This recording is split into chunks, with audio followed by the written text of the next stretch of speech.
प्रदेश में 2024 के लोकसभा चुनाव को लेकर समाजवादी पार्टी और कांग्रेस के बीच गठबंधन हो गया है। यूपी में अब इंडिया गठबंधन के तहत 17 सीटों पर कांग्रेस चुनाव लड़ेगी, वहीं 63 सीटों पर समाजवादी पार्टी और इंडिया गठबंधन के अन्य दल चुनाव लड़ेंगे। हालांकि इन सीटों का फैसला सपा मुखिया अखिलेश यादव करेंगे। बता दें कि राज्यसभा चुनाव से सपा और कांग्रेस के बीच काफी ज्यादा दरार बढ़ गई थी। दोनों दलों के बीच गठबंधन टूटने के संकेत सामने आ रहे थे, लेकिन इस बीच कांग्रेस की राष्ट्रीय महासचिव प्रियंका गांधी ने एंट्री की और सपा मुखिया अखिलेश यादव से गठबंधन को लेकर बात की। इसके बाद बुधवार को समाजवादी पार्टी और कांग्रेस ने राजधानी लखनऊ में संयुक्त प्रेस कॉन्फ्रेंस कर गठबंधन की आधिकारिक जानकारी दी। प्रेस कॉन्फ्रेंस में कांग्रेस के राष्ट्रीय महासचिव और यूपी प्रभारी अविनाश पांडे, कांग्रेस प्रदेश अध्यक्ष अजय राय, समाजवादी पार्टी के प्रदेश अध्यक्ष नरेश उत्तम पटेल और सपा के राष्ट्रीय प्रवक्ता राजेंद्र चौधरी ने जानकारी देते हुए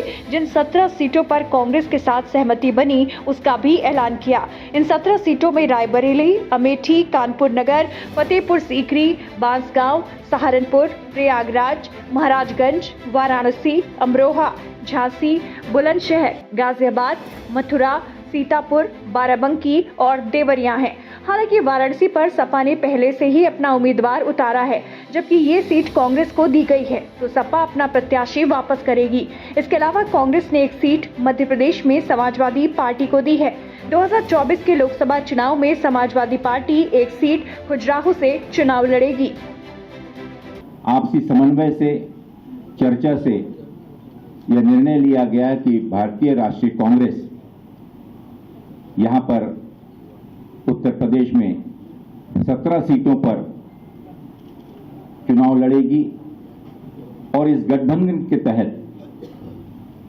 अन्य जो बची हुई 63 सीटें, इन पर इंडिया गठबंधन के जो भी उम्मीदवार समाजवादी पार्टी के, अन्य दलों के भी जो कि इसमें समावित होकर इस गठबंधन में शामिल होंगे, उनका हम सब डटकर मुकाबला करेंगे और भारतीय जनता पार्टी को शिकस्त देंगे। मैं राष्ट्रीय कांग्रेस के हमारे सम्मानीय अध्यक्ष आदरणीय मल्लिकार्जुन खड़गे जी का, समाजवादी पार्टी के हमारे सम्मानीय अध्यक्ष आदरणीय अखिलेश यादव जी का इसके लिए विशेष आभार मानता हूं कि दोनों आदरणीय नेताओं ने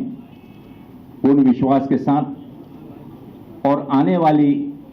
उत्तर प्रदेश की राजनीति को मद्देनजर रखते हुए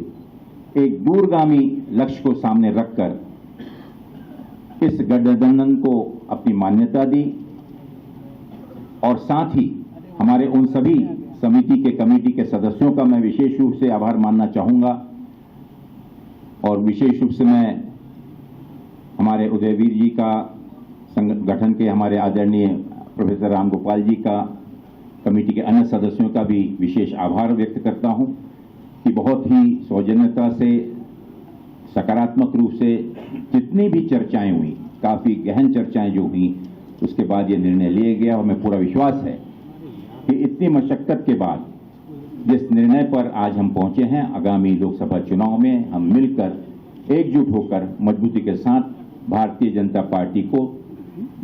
मुकाबला ही नहीं करेंगे बल्कि उनको अच्छी टक्कर देकर उनकी शिकस्त करेंगे। उत्तर प्रदेश में जो भारतीय राष्ट्रीय कांग्रेस अपने उम्मीदवार उतारेगी, उन सीटों के नाम मैं आपके सामने प्रस्तुत कर रहा हूं। Lok Sabha seat Raebareli, Lok Sabha seat Amethi, Lok Sabha seat